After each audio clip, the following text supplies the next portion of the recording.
Signaux est une entreprise culturelle qui réhabilite un certain nombre de sites, aujourd'hui beaucoup en Île-de-France, pour que ces lieux qui avaient très souvent plus d'activité deviennent ce qu'on appelle aujourd'hui vulgairement des tiers-lieux.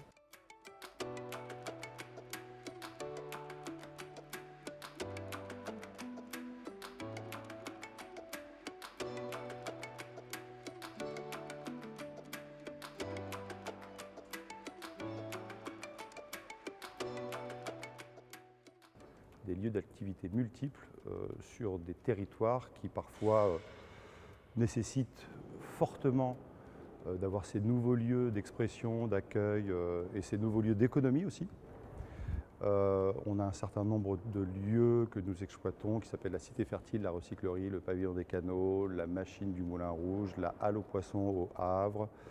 la Halle aux Chepinets à Toulouse. Fort de cette expérience, ça fait à peu près une trentaine d'années qu'on a commencé dans des lieux strictement artistiques, pluridisciplinaires,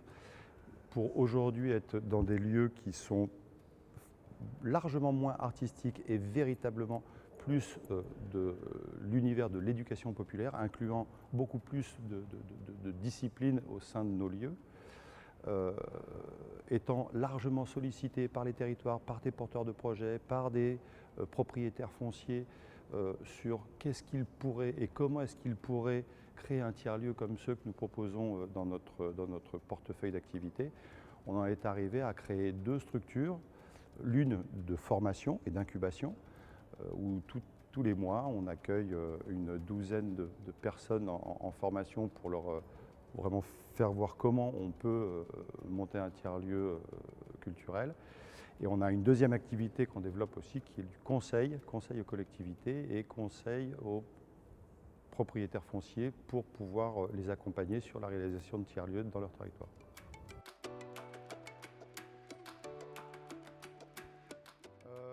On est très largement sollicité par les collectivités et en l'occurrence aussi par Réinventer le patrimoine. On a pu être sollicité pour des interventions parce que, alors d'abord on a de la chance, on est en France, on a un énorme patrimoine qui malheureusement parfois soit dort un peu et mérite d'être un peu réveillé, soit voire même n'est pas forcément identifié de la part de ses propriétaires ou de son environnement proche. On le voit dans énormément de nos villages, nos villes, nos périurbains. Et c'est un exercice plutôt très stimulant que d'imaginer ces lieux qui ont été parfois un peu cristallisés dans leur destination initiale, de voir tout ce que l'on peut faire et comment est-ce qu'on peut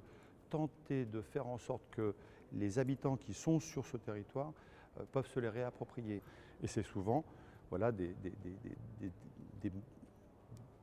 foncier qui avait une destination et on ne se rend pas compte qu'on peut leur donner de nouvelles fonctions et en faire de nouveaux lieux tout en gardant l'existant. Finalement, je me demande si on est... nous, on a des associés qui sont irlandais, qui sont australiens dans leurs usages. Très souvent, eux ont l'habitude de prendre de l'ancien, de faire du nouveau dans l'ancien, plus que nous. Finalement, on se rend compte, nous, très souvent, que... Alors, je parle pas du patrimoine, on sait très bien conserver en ce moment en France notre patrimoine. Est-ce qu'on sait lui redonner un contenu des usages parfois un peu moins facilement.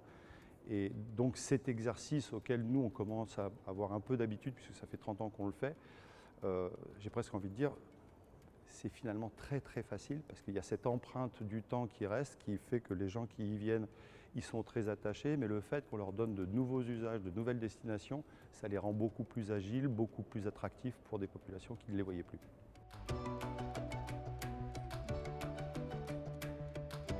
L'expérience qu'on a pu avoir avec Réinventer le patrimoine nous a fait voir à quel point il y a, je déteste le mot de champ des possibles, mais il y a vraiment une multitude de lieux qui sont en capacité d'accueillir ce genre d'activité. Et d'ailleurs, je crois qu'il y a des expériences qui ont été faites et qui ont plutôt pas mal fonctionné et qui sont vraiment les prémices de « s'il vous plaît, lâchons la bride sur le coup et il est temps d'oser mettre ce patrimoine et de l'exposer à des usages un peu du quotidien de la part de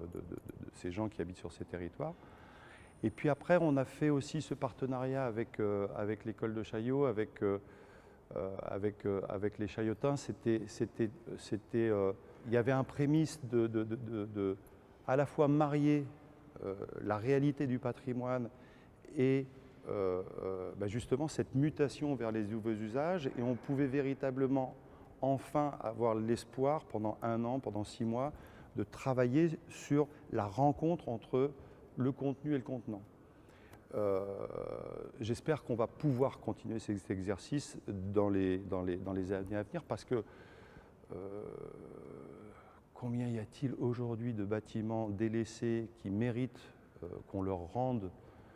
pas le lustre d'hier, mais le lustre d'aujourd'hui, avec nos techniques d'aujourd'hui, en conservant vraiment l'empreinte du passé. Voilà, une page est ouverte.